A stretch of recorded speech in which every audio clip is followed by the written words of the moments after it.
messieurs, bonjour et bienvenue dans ces bulletins d'information sur Géopolis Télévision.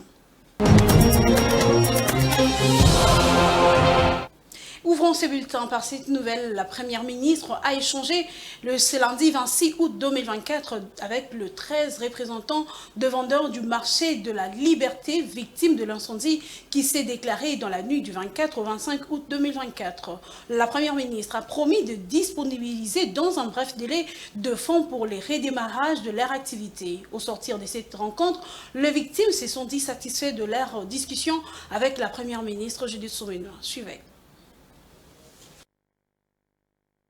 Premièrement, merci na maman. Nous remercions la première ministre pour l'acte qu'elle a posé.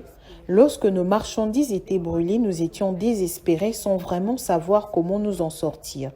Et nous avons confiance qu'elle nous aidera face à cette situation. Quelque chose pour maman a mis biso na moté. Si na stepe limingi pour maman ayambi biso. Je remercie la première ministre de nous avoir reçus et cette rencontre nous a fortifiés car nous n'avions pas la paix.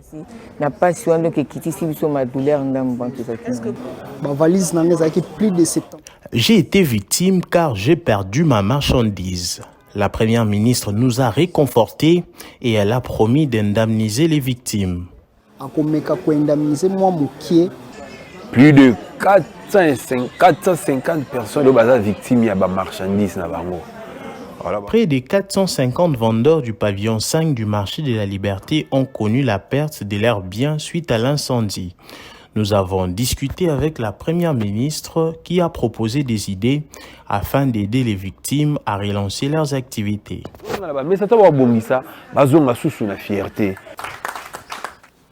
Autre chose, ils réclament le paiement de leurs émoluments, les frais de fonctionnement et ceux d'installation. Ce sont les conseillers communaux qui sont élus depuis 2023. Ces conseillers ont échangé avec le vice-premier ministre, ministre de l'Intérieur, Sécurité, Décentralisation et Affaires coutumières samedi dernier en son cabinet de travail. Un échange au cours duquel ils ont fait un plaidoyer pour les conditions de travail. Jojo Moulamba nous donne des amples détails.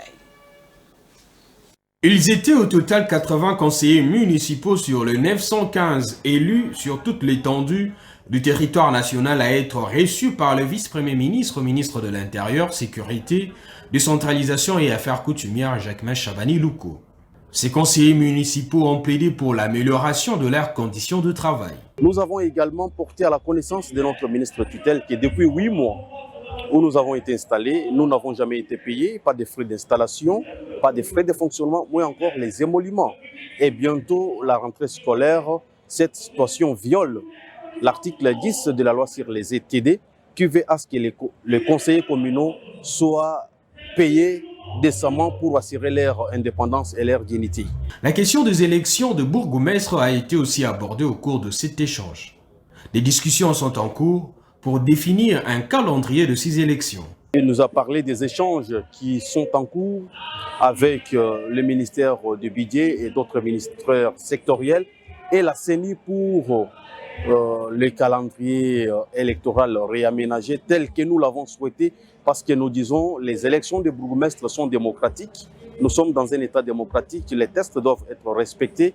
Nous devons avoir les élections de bourgmestres. Nous ne pouvons pas continuer à fonctionner dans cette dichotomie-là. Le VPM Jacques Chabani a rassuré à ses hôtes de son accompagnement pour des solutions urgentes et graduelles conformément aux articles 50 et 120 de la loi sur les entités territoriales décentralisées. Dans un autre chapitre, après un moment de turbulence, le commerce transfrontalier entre la RDC et la Zambie a repris. En RDC, l'épisode de la récente fermeture de frontières a laissé un arrière-goût détestable. Il y a une semaine, le ministre du Commerce, allais-je dire, Julien Paluku, a laissé poindre son amertume. Ce sujet de commerce transfrontalier a été commenté cette semaine lors de la conférence de presse annuelle de la Commission concurrence du COMESA, la RDC et la Zambie faisant toute partie du marché commun du COMESA. Patrick Ulonga y était. Suivez. La RDC, un État semi-enclavé disposant d'un port fluvial à Matadi, est un partenaire commercial stratégique de la Zambie. Dépourvu de tout accès à la mer, Le pays s'appuie sur des échanges transfrontaliers, notamment avec la Zambie, pour s'approvisionner en produits agricoles, notamment les céréales, les fruits, les tomates, les oignons, mais également les produits manufacturés dont de matériaux de construction. Cet approvisionnement intensif a créé une sorte de dépendance en RDC avec quelques accros entre les deux pays. Il y a plus d'une semaine, lorsque les autorités zambiennes ont décidé de fermer les frontières avec la RDC, en représailles à une mesure de protectionnisme prise au Congo pour sauver l'industrie locale, le ministre du Commerce extérieur Julien Paluku a crié au scandale, dénonçant un chantage de la part de la Zambie. Protectionnisme, fermeture des frontières, les mesures économiques extrêmes heurtent les principes du marché commun du COMESA auquel Kinshasa et Lusaka appartiennent. Nous avons interrogé le directeur exécutif de la commission concurrence du COMESA.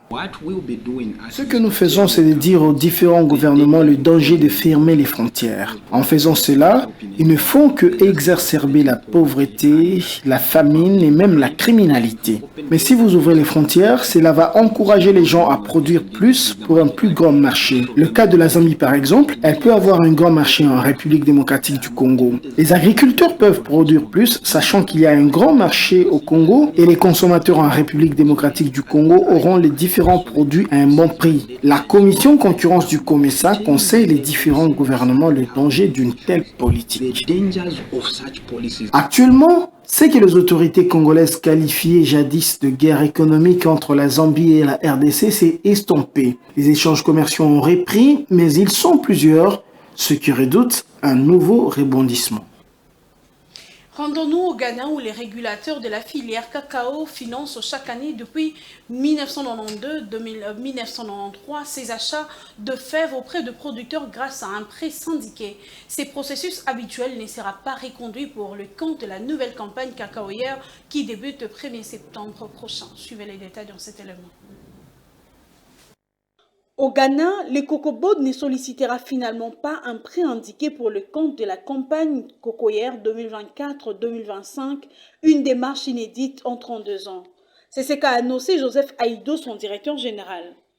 En lieu et place de l'enveloppe contractée d'ordinaire auprès d'un consortium de prêteurs nationaux et internationaux, les responsables indiquent que l'institution optera pour une mobilisation de fonds sur le plan domestique et réfute tout recours à un financement des négociants. Cette hypothèse avait été relayée par Bloomberg qui évoquait alors des négociations du régulateur pour obtenir 500 millions de dollars auprès de multinationales en raison des discussions qui patinaient sur le montant de 1,5 milliard de dollars envisagé initialement pour être contracté auprès de banques. Alors que la campagne 2024-2025 est censée débuter le 1er septembre, cette annonce du COCOBOD suscite plusieurs interrogations.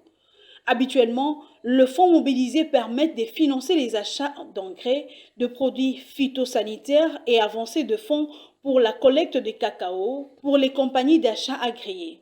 Dans un tel contexte, certains observateurs indiquent que le COCOBOD pourrait puiser dans ses propres réserves pour financer une partie de ces différentes opérations.